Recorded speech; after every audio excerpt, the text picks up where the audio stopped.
स्वागत है आपका हमारे YouTube channel GK with me में। जैसा कि आपको पता है हमने हरियाणा जीके की सीरीज शुरू की है, तो कुछ क्लासेस हम पहले वाली क्लास में पढ़ चुके हैं। ठीक है, हमने हरियाणा की हिस्ट्री शुरू कर रखी है जिसमें हम आद्य ऐतिहासिक पीरियड के बारे में पढ़ रहे हैं। उससे पहले हम जो पाषाण काल था उसके बारे में पढ़ चुके हैं, जिसमें हमने पूरा का पूरा जो पाषाण युग रहा उसके बारे में कंप्लीट जाना था। हमने ये भी जाना था कि नवपाषाण और ताम्रपाषाण के बीच में एक सभ्यता विकसित हो रही थी जिसका नाम था सीसवाल सभ्यता। सीसवाल सभ्यता का जो टाइम पीरियड था वो 4600 बीसी से 3800 बीसी के आसपास रहा था। उसके बाद हमारे यहाँ पर हड़प्पा सभ्यता आई। मैंने आपको कल सीसवाल सभ्यता की कुछ साइट्स के बारे में बताया था कि हमारे हरियाणा में जो सीसवाल और हड़प्पा ये दोनों का मिक्सचर जो रही है, कुछ साइट्स थी जैसे मीठाथल थी, बनावली थी और सीसवाल खुद भी थी। तो ये साइट्स मैंने आपको कल बता दी थी, जैसे बालू थी, तो उनके बारे में हम पढ़ चुके थे। आज की क्लास में हम पढ़ेंगे सीसवाल सभ्यता की विशेषताओं के बारे में कि जो सीसवाल सभ्यता थी उसकी क्या विशेषता थी। जिस प्रकार आपके हड़प्पा की विशेषताएं क्या थी, जैसे वो अपने नगर नियोजन के लिए प्रसिद्ध था, साथ साथ अपनी ड्रेनेज सिस्टम के लिए प्रसिद्ध था, और वहां पर जो नगर बनाए जाते थे वो बिल्कुल एडवांस तरीके से बनाए जाते थे, व्यापार करते थे वो विदेशों में। तो इस तरीके से हम सभी, मैंने आपको उन सब के बारे में कंप्लीट पढ़ाया था। मैंने आपको हड़प्पा की विशेषताओं के बारे में भी बताया था, उसके बारे में उसकी जो साइट रहेगी हड़प्पा की, जो आपके हरियाणा में साइट्स है, इससे नेक्स्ट क्लास उसके बारे में रहेगी। ठीक है, आज की क्लास का हमारा मेन मोटिव है सीसवाल सभ्यता की विशेषताओं के बारे में जानना। तो जो सीसवाल सभ्यता है, मैंने आपको कल की क्लास में बताया था कि जो आदि मानव था वो मतलब मानव की तरफ अब आगे की तरफ बढ़ गया था, उसने इंसान का रूप ले लिया था, वो समाज बनाने लगा था, इकट्ठे ग्रुप में रहने लगा था और कृषि करने लगा था, पशुपालन करने लगा था। सबसे पहले तो उसने कुत्ते को पालतू बनाया था, लेकिन बाद में वो अलग अलग जीव जंतुओं को पालने लगा। तो उस सब के बारे में तो हम पढ़ चुके थे। अब कृषि प्रधान, ये जो सीसवाल सभ्यता ये कैसी है, आपकी कृषि प्रधान है, यानी कि कृषि बेस्ड थी। ये क्या करते थे, ये लोग कृषि करते थे। तो इनका जो मेन काम क्या था, वो कृषि था। ठीक है, पशुओं का विधिवत पालन, और ये अलग अलग पशु पालते थे। हमने नवपाषाण में पढ़ा था कि बाद में ये नवपाषाण में अलग अलग पशु पालन करने लगे, अलग अलग पशुओं को पालने लगे। मध्य पाषाण में जो आदि मानव था उसने कुत्ते को पालतू बनाया था। सीसवाल में क्या हुआ, आगे आकर सीसवाल में गाय पालने लगे ये लोग, बैल को पालने लगे, ठीक है, बकरी, इसके साथ साथ कुत्ता आदि ये जो जीव जंतु थे ये सीसवाल सभ्यता के लोगों के द्वारा क्या बनाए गए, पालतू बनाए गए, यानी कि इनका ये पशुपालन करते थे, ये इनके प्रमुख पशु थे। तो अगर आपसे पूछे, मान लो 4 ऑप्शंस दे दे और ऐसा पूछ ले कि बताइए इसमें से कौन सा ऐसा पशु था जो सीसवाल सभ्यता के लोगों के द्वारा नहीं पालतू बनाया गया, है ना, तो आपको इनके बारे में पढ़ना जरूरी हो जाता है। तो गाय पाली इन्होंने, बैल, बकरी, इसके साथ साथ कुत्ता आदि ये पालतू पशु जो थे इनके द्वारा पालतू बनाए गए थे, यानी इनका पशुपालन करते थे ये। इसके बाद कृषक सभ्यता में यहाँ के लोग, अब मान लो कृषि करते हैं, कृषि करेंगे तो ये कॉटन वगैरह की कृषि करेंगे, उससे ये जो खाल होती है, ऊन है, रुई है, उन सबसे क्या होंगे, अवगत होंगे, यानी कि इनके बारे में इनको जानकारी होने लगी। आगे आगे चलेंगे तो ऊन, रुई, खाल आदि कपड़े कपड़े बनाने लगेंगे, बुनने लगेंगे। तो ये सब काम भी सीसवाल सभ्यता में ये करने लगे थे। इसके बाद गिरोह, मैंने आपको बताया था ना, नवपाषाण में आकर ये समाज बनाने लगे, इकट्ठे रहने लगे थे। तो गिरोह क्या होता है, एक टाइप का ग्रुप में इकट्ठे होकर रहने लगे थे, झुंड में रहने लगे थे। तो गिरोह बनाने लगे, परिवार यानी कि जो कबीले होते हैं एक टाइप के, वो इकट्ठे रहेंगे तो ये क्या बनाने लगे, कबीले बनाने लगे। कहीं कहीं पर ऐसा लिखा है कि जो सीसवाल सभ्यता है यहाँ पर विवाह का प्रचलन आरंभ हो गया था। आपके ये जो यहाँ पर लिखा है विवाह का प्रचलन शुरू हो गया था, कहीं कहीं किसी किसी बुक में भी लिखा है कि सीसवाल सभ्यता के लोग जो थे उसमें उनमें जो विवाह का प्रचलन है वो चालू हो गया। तो ये गिरोह बनाने लगे, समाज बनाने लगे, ठीक है, और विवाह की प्रथा जो थी वो यहाँ पर थोड़ी थोड़ी देखने में आई। इसके बाद ये धर्म, यानी कि अब देखो, अब किसी भी चीज की इनको डर होगा तो कोई ना कोई किसी न किसी चीज पर विश्वास करेंगे, तो किसको मानने लगे, भगवान को मानने लगे। अब ये रहते तो वैसे भी नदियों के आसपास थे, तो सबसे ज्यादा डर इन्हें किस चीज का होगा, बाढ़ के आने का डर होगा। तो इसीलिए किसकी पूजा करते थे, ये नदियों की पूजा करते थे, ताकि इनके एरिया में क्या ना आए, बाढ़ ना आ जाए या फिर सूखा ना पड़ जाए, इन्हें भूखा ना रहना पड़े। तो ये किसी न किसी में विश्वास करते थे। तो यहाँ पर धीरे धीरे ये भगवान की आस्था करने लगे, यानी कि इन्हें भगवान में, ईश्वर में क्या होने लगी थी, आस्था होने लगी थी। ठीक है, तो ये धर्म में, ईश्वर में क्या करने लगे, आस्था करने लगे थे। तो ये आपका क्या है, इंपॉर्टेंट पॉइंट है। इसके बाद वी वाई ये अजीब सा नाम है गैनकोवस्की, ठीक है। तो वी वाई गैनकोवस्की के अनुसार इनका कहना था कि जो सीसवाल सभ्यता के लोग थे ये कहां से आए थे, ये निग्रो ऑस्ट्रेलियाड थे। निग्रो जो ब्लैक कलर के होते हैं ना, मतलब जो जिनका कलर बिल्कुल ब्लैक होता है, जिसको हम निग्रो कहते हैं, तो निग्रो ऑस्ट्रेलियाड की मुख्य जाति से संबंधित थे ये, ठीक है। तो ये इनका कहना है कि जो सीसवाल सभ्यता के लोग हैं कैसे थे, निग्रो ऑस्ट्रेलियाड थे, मतलब वहां से आए थे ये, ठीक है। और आकर हमारे हरियाणा के मध्य भारत में आकर बस गए थे और नदियों के आसपास ज्यादा देखने को मिले। तो सीसवाल सभ्यता के लोग कहां से आए थे, कैसे थे, निग्रो ऑस्ट्रेलिया थे, मतलब जिनकी हाइट थोड़ी छोटी होती है, बाल घुंघराले से होते हैं, कलर का स्किन का कलर जो है वो थोड़ा डार्क होता है, तो इस टाइप के ये लोग थे, ठीक है। इसकी मुख्य जाति बताई उन्होंने।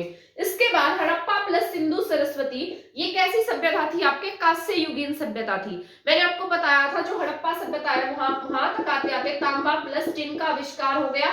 ये तांबे और टिन को मिलाकर क्या बनाने लगे, धातु बनाने लगे, जिसे नाम दिया गया कांसा, ठीक है। इसीलिए कांसा बनाते थे, कांसे के बर्तन बनाते थे, अलग अलग औजार बनाते थे, इसी वजह से इसे क्या नाम दिया गया, कांस्य युगीन सभ्यता। अब मैंने आपको बताया था जो सिंधु सभ्यता, जो सीसवाल वाली सभ्यता थी, उसमें ये क्या, उसमें तांबे की जो खोज हो गई थी, और जो सीसवाल सभ्यता थी वो ताम्र पाषाण सभ्यता में आती थी, यानी कि वहां पर लोग तांबे का यूज करते थे और पाषाण यानी कि पत्थर का यूज करते थे। तो हड़प्पा में भी किसका यूज हुआ, आपके तांबे का यूज हुआ है, और आगे जाकर ये क्या बनाने लगे, कांसा बनाने लगे। तो इस आप देख सकते हैं कि कैसे इनकी लाइफ में क्या हो रहे हैं, चेंजेस हो रहे हैं, ठीक है। इसके बाद सैंदल सभ्यता में दो जगह, मतलब सैंदल सभ्यता की दो प्रमुख जगह थी, जी कहाँ रहते थे, एक सरस्वती नदी के आसपास और एक दृश्यवती नदी के आसपास रहते थे, ठीक है। तो ये मतलब जो फेमस रिवर्स थी इनकी सीसवाल वालों की, एक क्या थी, दृश्यवती के साथ साथ सरस्वती के आसपास तो हड़प्पा वाले रहते थे, आपको पता है, और दृश्यवती के आसपास कौन रहते थे, सीसवाल सभ्यता के लोग रहते थे, ठीक है। मैंने आपको बहुत बार बता दिया है कि ये सोथी राजस्थान से लेकर हमारे हरियाणा के सीसवाल तक फैले हुए थे, और वहां का जो सामान है, मतलब जो सीसवाल का सामान है वो किससे मैच खाता था, कालीबंगा के जो सामान थे, बर्तन थे, आभूषण से, उनसे मैच खाता था। तो इसका कारण यही था कि वो कहां तक फैले हुए थे, सोथी राजस्थान से आए थे, इसलिए उनका जो सामान है, सीसवाल वालों का सामान है, वो किससे मैच खाता है, कालीबंगा के लोगों से मैच खाता है, क्योंकि वहीं से आए थे ये। अब ये गाय, बैल, बकरी, भेड़ आदि पालने लगे थे, मैंने ऊपर भी बताया, ये गाय, भेड़, बकरी और कुत्ता आदि का पालन करने लगे। परंतु घोड़े का पालन, घोड़ा जो है ना, वो इन्हें घोड़े के बारे में जानकारी नहीं थी सीसवाल वालों को, ठीक है। सीसवाल के लोगों को किसकी जानकारी नहीं थी, घोड़े की, किसकी जानकारी नहीं थी, इन्हें घोड़े की जानकारी नहीं थी। तो आपको एक पॉइंट याद रखना है। इसके बाद ये भूत प्रेत में भी विश्वास करने लगे थे। आगे चलकर आपने पूरा का पूरा अथर्ववेद देखा है, जो पूरा का पूरा साइंटिफिक है, और ये जो भी जादू टोने की बातें हैं उसमें लिखी गई है। तो ये भी किसमें विश्वास करते थे, भूत प्रेत में विश्वास रखते थे, ठीक है, सीसवाल के लोग। अब यहाँ पर लिखा है बनावली से प्राप्त, बनावली एक साइट है जो आपके हड़प्पा और सीसवाल दोनों ही साइट, मतलब दोनों का पीरियड हम इसमें देख सकते हैं। मैंने कल भी आपको बनावली के बारे में बताया था कि ये सीसवाल के साथ साथ हड़प्पन साइट थी, मतलब पहले इसमें सीसवाल के साक्ष्य मिले तथा बाद में आगे जाकर एक इसमें चेंज हो गई, हड़प्पन साइट्स में चेंज हो गई थी, ठीक है। तो यहाँ से एक मोहर मिली है, यानी कि मुद्रांक मिला है, एक तरीके का सिक्का हम उसे कह सकते हैं। तो उस पर क्या बना हुआ है, जंगली बकरी बनी हुई है, ठीक है। तो जो बनावली से सिक्का प्राप्त हुआ उस पर क्या बनी हुई, जंगली बकरी, और साथ साथ दरियाई घोड़े का चित्र है उसके ऊपर। तो क्या मिली, वहां से मुद्रा मिली है। तो उस मुद्रा में क्या है, घोड़ा और दरियाई घोड़ा है, और साथ में क्या है, यहाँ पर इसमें क्या लिखा था मैंने, बकरी, जंगली बकरी है, ठीक है। तो ये कहां से मिली है, बनावली से मिली है। तो आपको ये पॉइंट याद रख लेना है।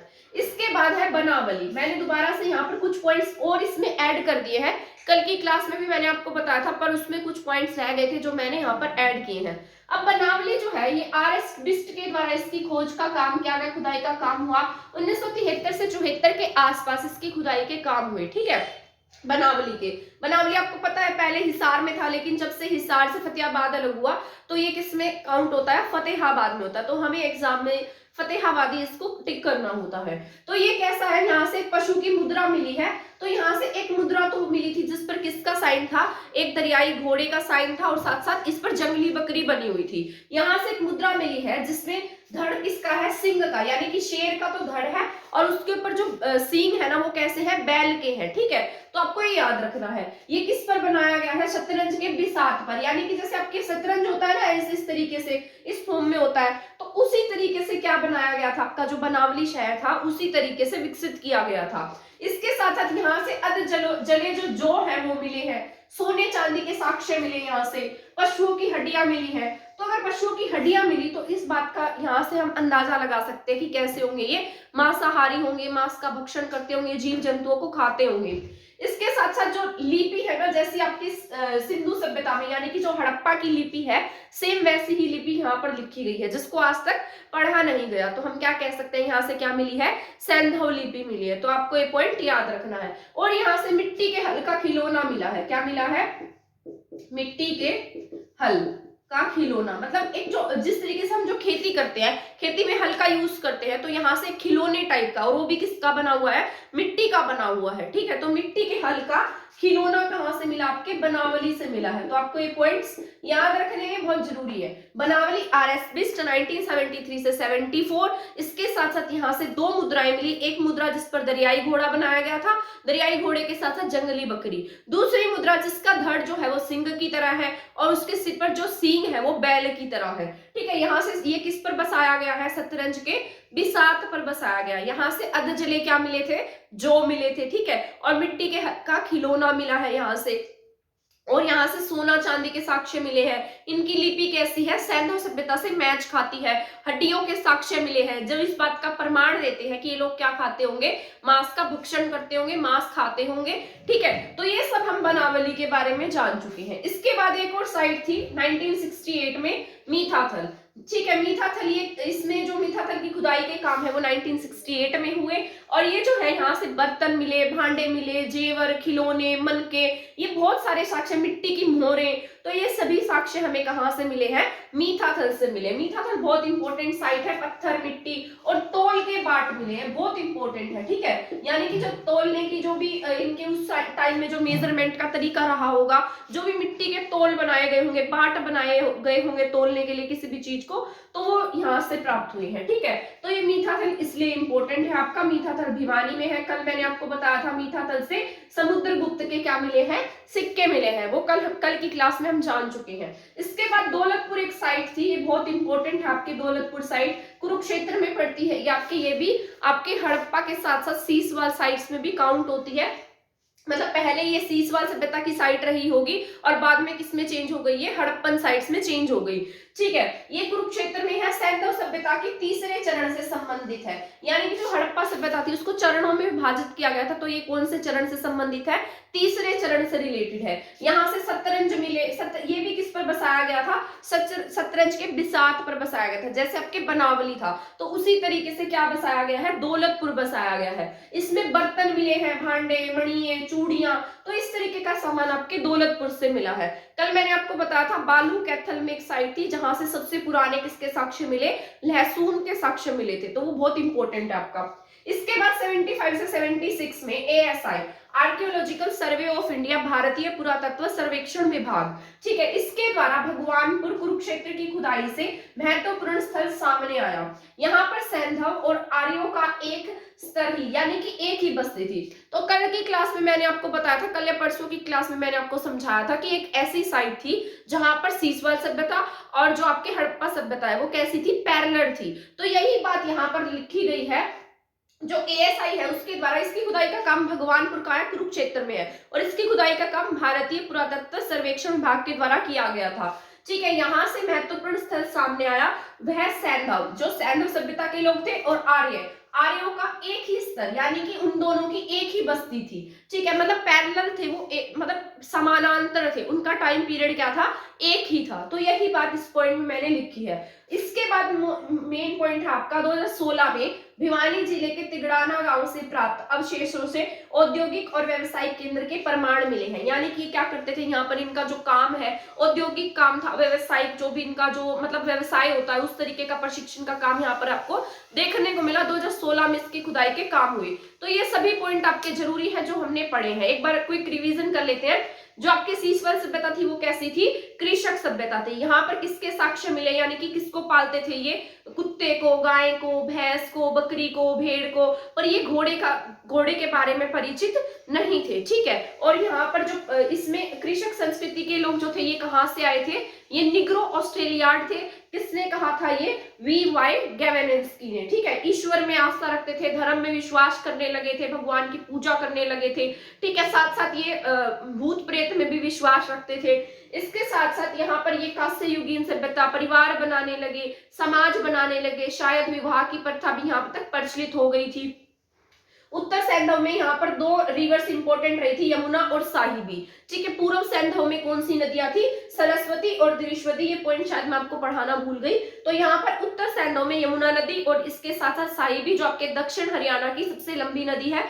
ठीक है, तो ये दोनों नदियां उस टाइम पर फेमस थी। इसके बाद भूत प्रेत में विश्वास करते थे। बनावली से क्या प्राप्त हुई? मोहरे प्राप्त हुई, जिस पर दरियाई घोड़ा और जंगली बकरी के चित्र बने हुए हैं। ठीक है, तो ये सभी पॉइंट्स हमने पढ़ लिए हैं, इसके बारे में अभी हम पढ़ चुके हैं। तो ये जितने भी पॉइंट्स मैंने आपको बताए हैं सभी आपके हरियाणा की हिस्ट्री से रिलेटेड और बहुत जरूरी है। ये एग्जाम में पूछे जाते हैं और इनको समझना इतना टफ होता है, हमें याद भी नहीं रहते। तो क्या करना होगा? रिवाइज करना होगा, इसको देख लीजिएगा या फिर अपनी नोटबुक में नोट कर लीजिएगा, एक बार पढ़ लीजिएगा तो आपको ये आसानी से याद हो जाएंगे। ठीक है, 2-3 बार रिवाइज करोगे तो बहुत आसान है। तो आज की क्लास में आज की हमारी इतनी ही क्लास रहेगी।